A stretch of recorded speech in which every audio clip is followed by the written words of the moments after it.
किरण झा मैथिली गीत माला के आई मंच से समस्त मिथिलावासी के हृदयपूर्वक प्रणाम कर रहल छी। आई हम अपना सभक समक्ष एकटा दुरागमनक गीत प्रस्तुत कर जा रहल छी।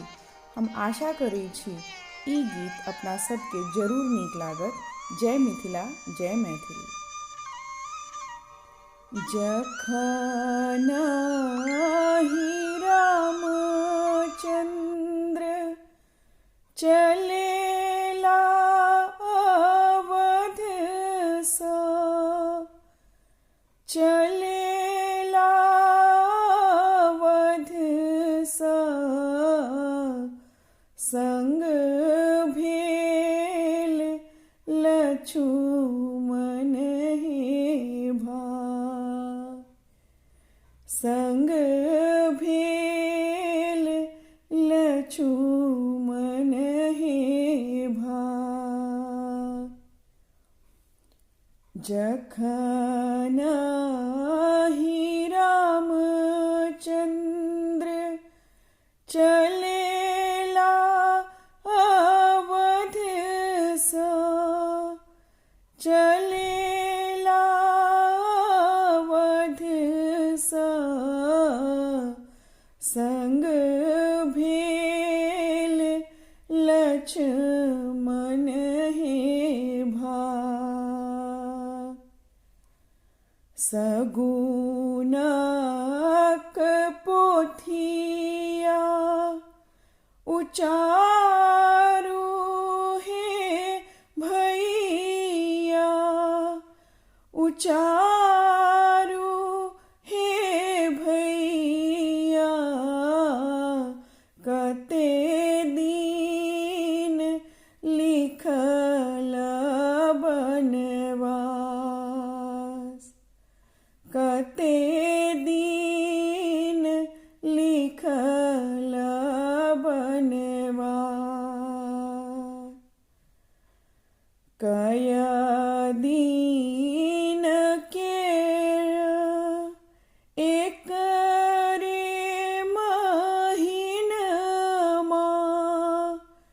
एक रे महीनमा, कय बरस लिखू बनवास, कय बरस लिखू बनवास। तीसही दिन केर एक रे महीनमा, एक रे महीनमा, 12 बरस लिखू बनवास,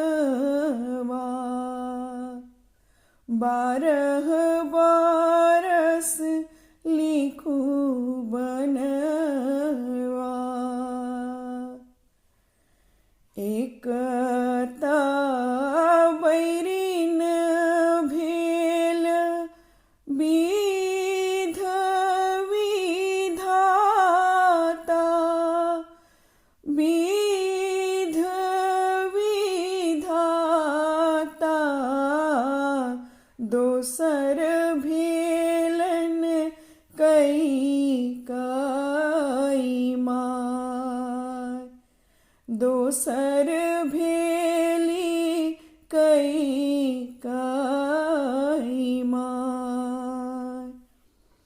तेसर बैरिन भेल इहो रे पंडित, इहो रे पंडित, तीनू मिली देल बनवास,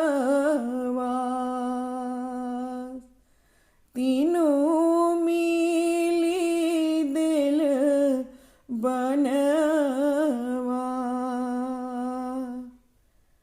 भनहि विद्यापति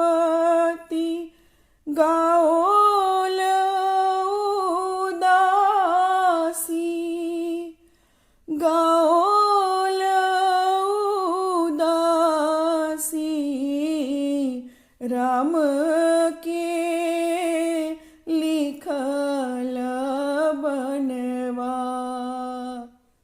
राम के लिखल बनवा। जखन ही रामचंद्र चलेला अवध सा, चलेला अवध सा, सुन भेल दशरथ धाम, सुन भेल दशरथ धाम। धन्यवाद।